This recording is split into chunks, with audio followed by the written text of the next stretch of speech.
Today's date is August 9th, 1996, and we are conducting an interview with Ervin Greenwood.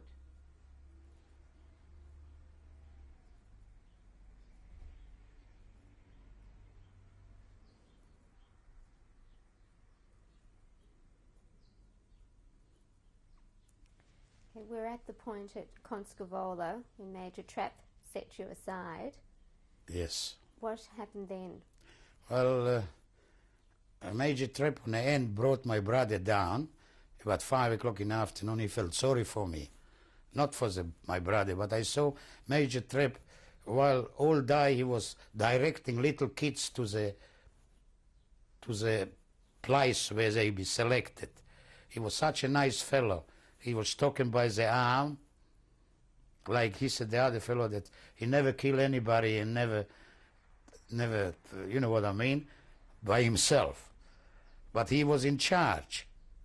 Anyhow, for me it was different because he, in a way, he saved my brother and my thing, and he assembled us in the house with 75 Jewish prisoners of war, which were in offices, which ones they put us on a truck. Sorry, was your father still with you then? Yes, well, he allowed to go my father and my brother with me, plus about 5 civils, the rest being prisoners of war, Jewish prisoners of war, which ones they, when we arrived, we went there to Budzin.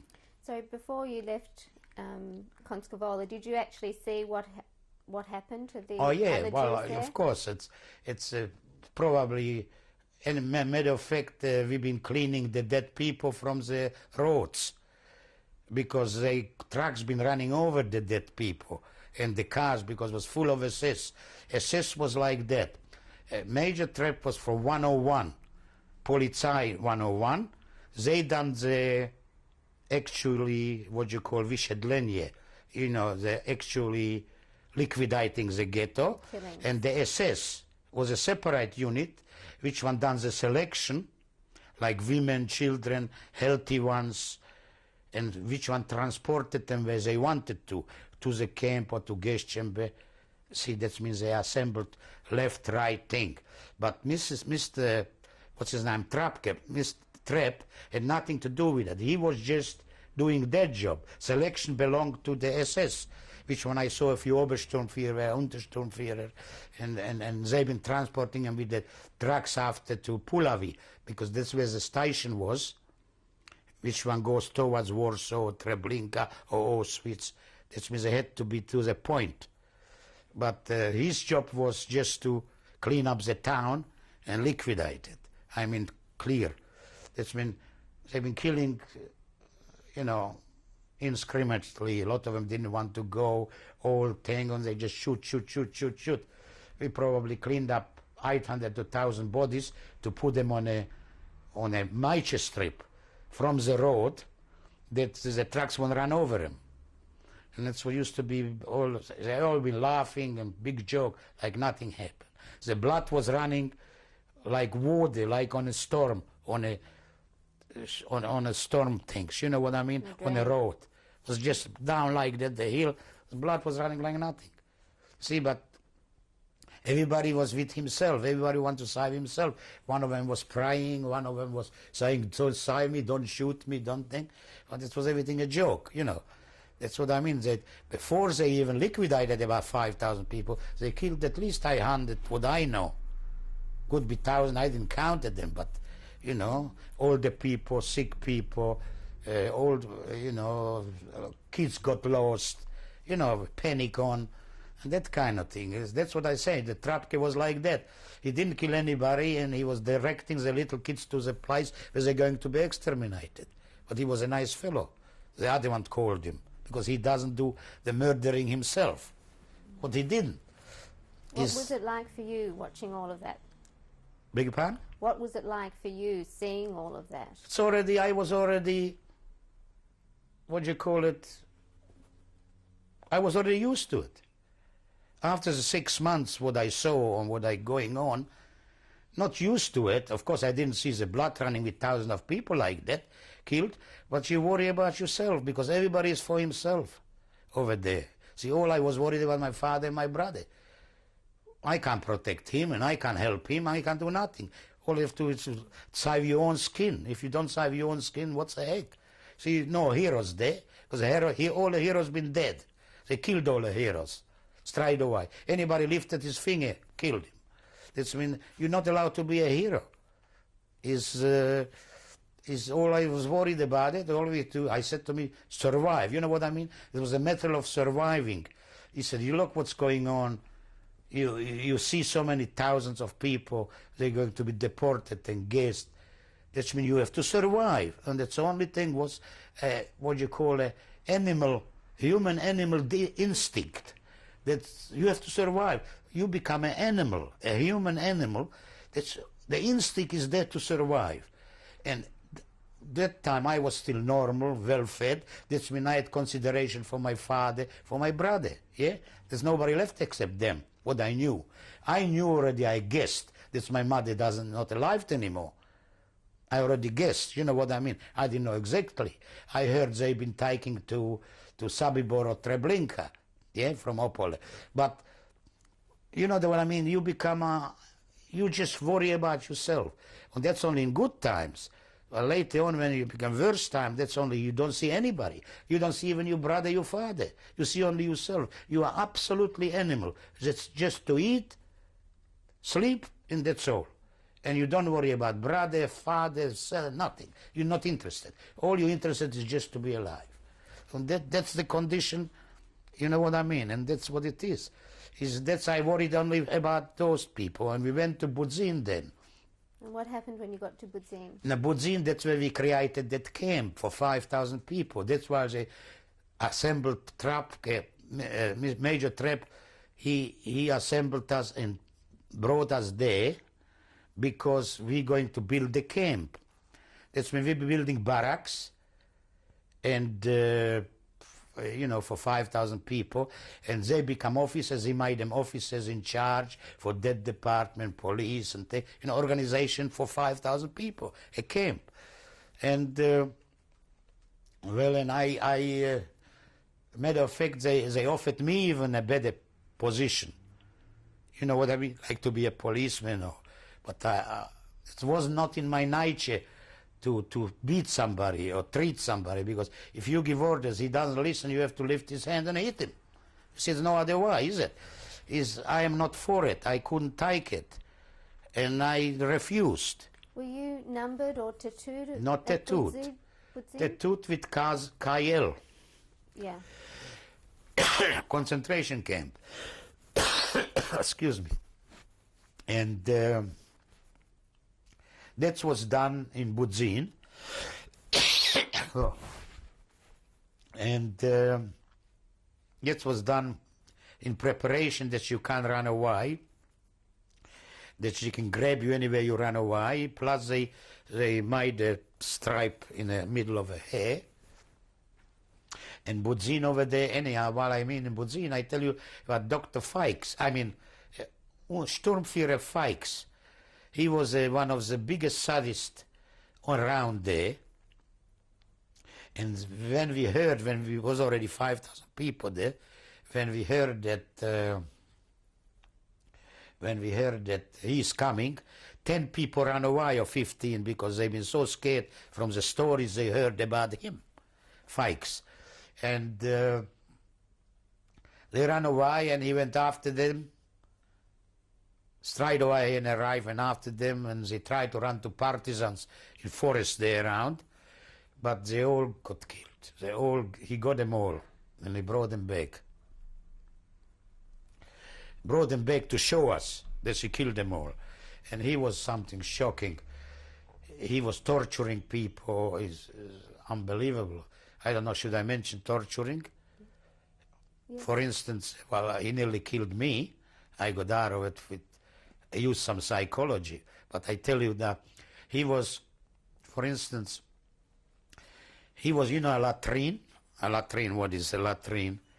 5,000 people using a latrine, you can imagine. He told father to jump in it, and a son, and who is going to save who? And on the end, the son killed the father, pushed him down in that latrine. And after the son came out, he killed him, because you bastard, he said, you killed your father. You know what I mean? That means you couldn't win. He just done it for his own pleasure, to sadistic way. Or he once gave a coat to a singer from Warsaw. He was singing for us. They gave him a new coat. A new, from a dead people, I mean, new coat. And the fellow was hungry, and he sold the coat for a cheaper coat. Yeah? And he caught him once, hey, where's the coat I gave you? And he said he hasn't got it. Well, he beat him with the thing through his belly that long until everything came out of him. You know what I mean? Everything came out of him. And we had to watch it. And he was unbelievable. Like he made the appeal, and somebody done something. He was watching, and he told the Ukrainian guards to beat him, like 5 people, and we had to watch, and like took his ears off, and ears and tongue out, and everything out, you know, and we had to watch it. And he just enjoyed it. And once he got caught, I got caught. I had eczema, you know, eczema from full of things here, because I had only a shirt, which one had a color, and here the rest was nothing. It was dirty and thing. And then I had eczema, and I went to the doctor to get zinc cream, called zinc cream. And he was a French doctor, 2 French, 1 Hungarian. And you had to be in a queue every time, and I had to have, because I felt it here, and you know, it's. And suddenly he came inspecting that part of the hospital, you know, that thing, and he asked everybody, what's wrong with you? And he asked me, and I said to him something. He had a lock, and he pulled it out. He pulled me out, and now the 6 of us shoot him straight away. Anyhow, we had to dig our own grave, and it was hard already, you know what I mean, it was snow. It was in October, late November. He said, he called it, make you bulle. In German, why it's bulle, make yourself the hole. It's when everybody digs his own hole, yeah? Well, I got annoyed already. I said, shit, that has to go, let's go. Like you said, people think about death. It's nothing. In a way, you don't think, I could be now a condition. All I was sorry that I didn't get a good feed. You know what I mean? Oh, I would love to have a good feed before I die. Or things like that. You didn't think about nothing else. Anyhow, he told us to the clothing fold, and the shoes to bind together, not to lose, you know, together, and put in front of the grave. That means I am in the grave up to here, not deep, you know, and he tells me to put everything straight, and I try to rebel. I said to him, you don't expect me to put, the rest of them done it, and I said, I'm not going to do it. He said, I'm going to kill you. I said, I know. That's why I'm not doing it. And he got mad. He said, you're going to do it. And he said, I'm going to kill you. I said, I know. That's why I'm not doing it. I tried to tell him that. And he got real mad, but something snipped in his thing. I said to him like that, you tell me to put down, you're going to kill me, I'll be dead in 2 minutes. And you told me to put down straight. He said, you know, I said to him, even I wouldn't mind even to die if I have a good feed. Oh, he said after. In the meantime, he killed 2, first 2, and the rest of them, he said, you pray. The rest of them prayed, you know, thing, and I didn't pray.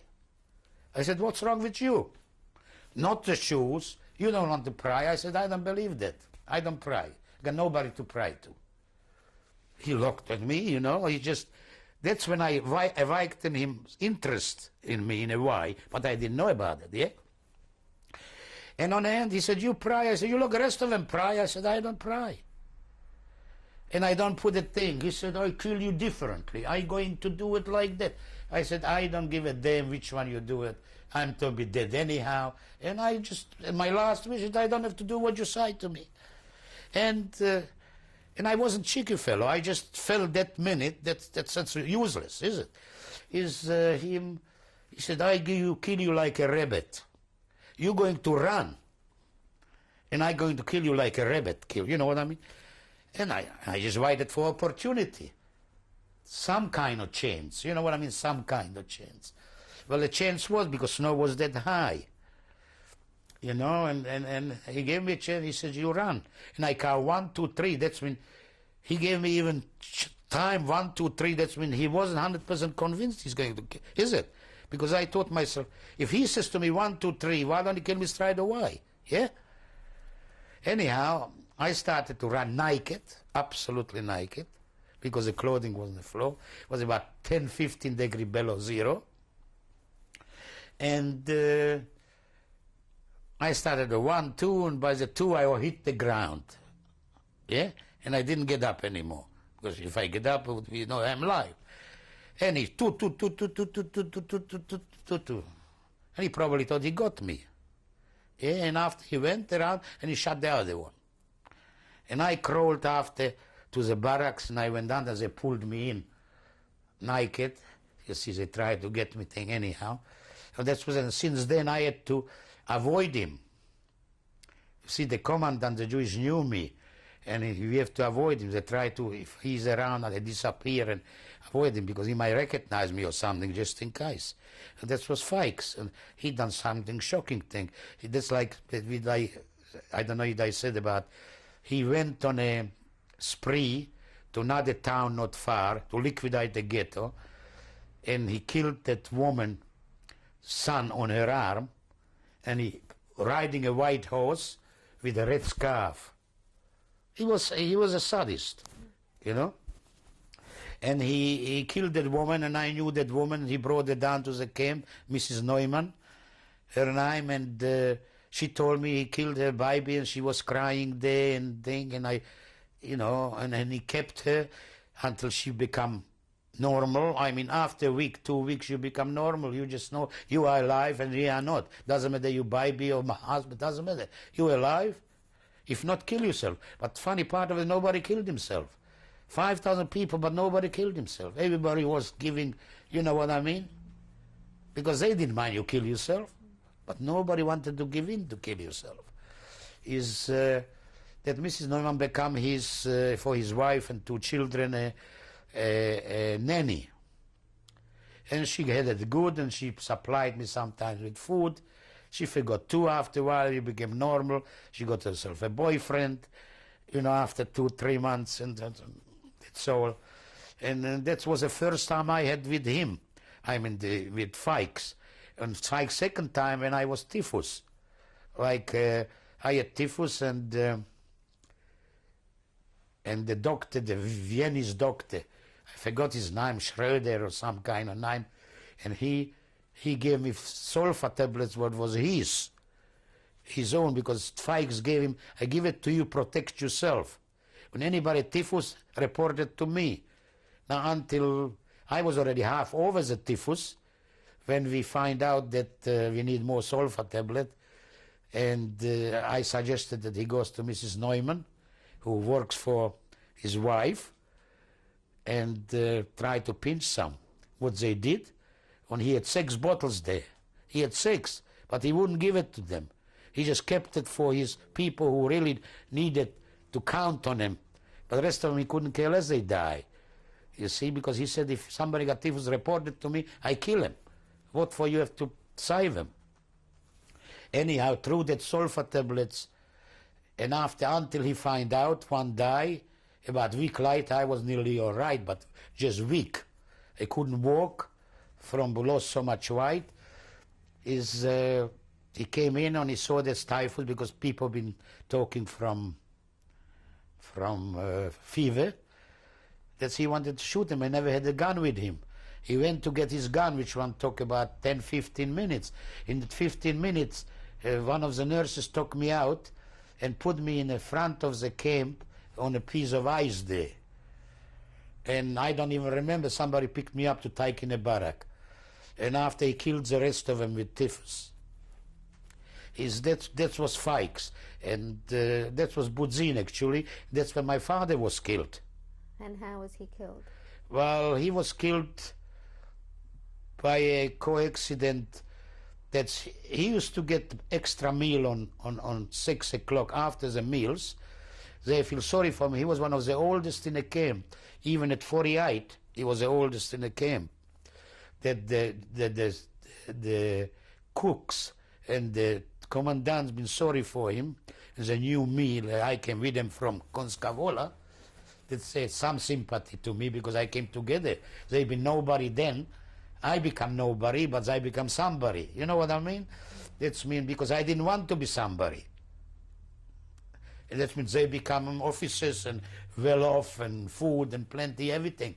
That means they feel sorry for my father. They gave him extra meal. But he had to pick up the meal after the meals. That means about 6 o'clock. And I used to live separately in different barracks as my father and my brother because we argued. He was an older man and he wanted me to listen to him. And I couldn't take the, you know what I mean, the orders. I said, we're separating. Now, when that, just before I went there and I said, I feel something, like my introduction, I said, you always feel something. I said, I don't know, it's something in the air. I said, don't go today to get the meal. What, a meal like that?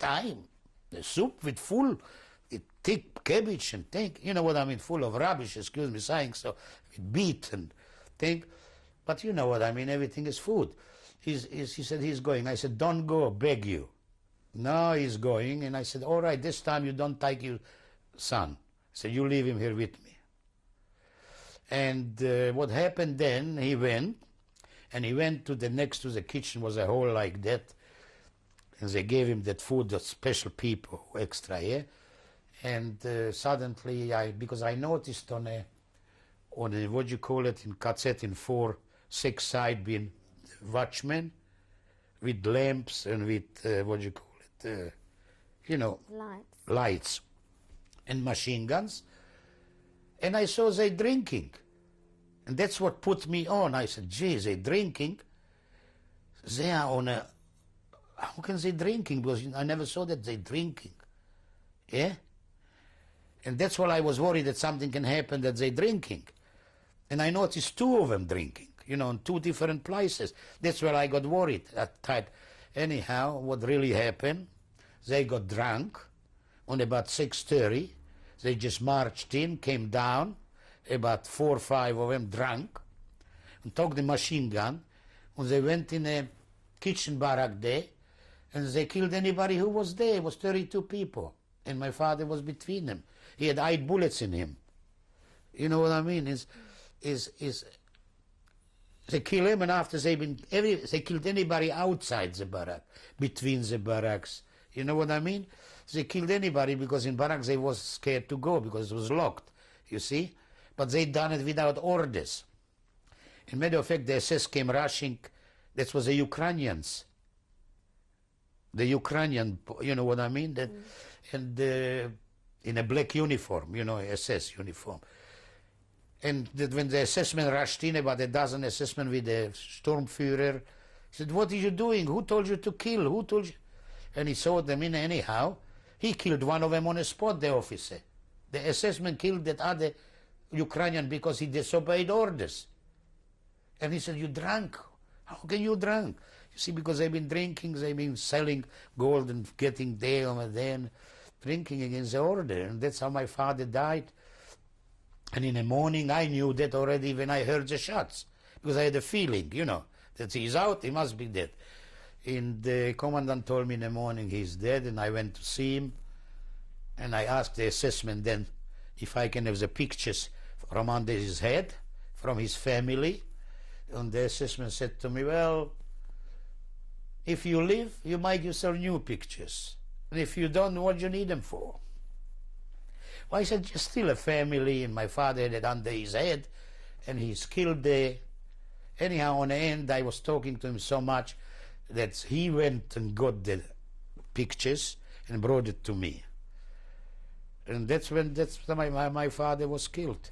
And afterwards, we moved to another camp in a new Budzin. You know what I mean? He opened another camp, which one was about 10 kais from there, and which one was more modern. That was already after Stalingrad. You know what I mean? After Stalingrad fell, that was in February or January 1943, they felt something gone wrong, the war doesn't go, yeah? They improved our situation in a working camp, not in a, in a concentration camp. They started to give us more food. The Sturmführer was more pleasant. It didn't kill us anymore after 43 February. Matter of fact, he even shoot himself in the leg because he was scared he might go to Russian front. And he was such a bastard, excuse me saying so, and he became good. Even he said, "You want some matzah for Pesach?" Is this the same commandant? No, it was a different one. We took over from other Budzin. But he was such a dog, such a strict thing. But after that, he shot himself in the leg, and it was Purim. I remember Purim. You know what's Purim? Purim. And we said, "Oh, Purim is here. You look, something gone wrong." He give us and tell us we're going to have even matzah, you know. But he changed. He gave better food and things like that. You see, that was then. And afterwards, well, I didn't last long because they made me the KL for some reason, and they shifted me to Mielec, which one was 200 kais from there. I think it was, you know, or something like that. And over there was a factory. I was working always in, like, Kriegswichtig, that's mean war essential. That's mean with Henkelwerke, in Budzin was a Henkelwerke. That's mean like Henkelwerke went to Mielec, was not a factory like that, was supplying the aircraft factories, or supplying or making. That's mean from Mielec, after we heard that the Russian came very far after Stalingrad, they went very fast. That's mean they started to go backwards. They took already nearly Kiev, the Russian. And they started to panic, and they shifted first westward, only the Kriegswichtig, the war essential. That's when I was classed war essential. And shifted us to Tarnov, and from Tarnov I was only 2 weeks. And was your brother still with you? No, my brother stayed in Budzin. I was by myself. So we couldn't stay there over there. You take with me, you know, order, you just take you and that's it. And from Tarnov, again, the news come bad from the front. We were shifted to Plaszow, again back to Plaszow, the concentration camp, yeah? But in Plaszow, they shifted me to Wieliczka, which one is salt mines. And we built over the factory in a salt mines, 400 meter under the, 400 meter down. We built trucks for those little mine wagons, you know, the mine, the little trucks, and brought down machines, turning machines, thing to build turning up, you know, things like that. I remember everything was rusting every morning. We had to clean the machines. Anyhow, it was already a panic on. And I remember when they made the first fuselage or something, they couldn't get it up. It was miscalculated because the shaft was only smaller like that room here, like that room. That's where we put it in and go down 400 meters. You see, and something Mukhtar, we couldn't get it out. And I remember we had to pull it apart. And there was a big stink about with the engineers. Well, how come they didn't work out? It was a half a meter out. And they couldn't get it out.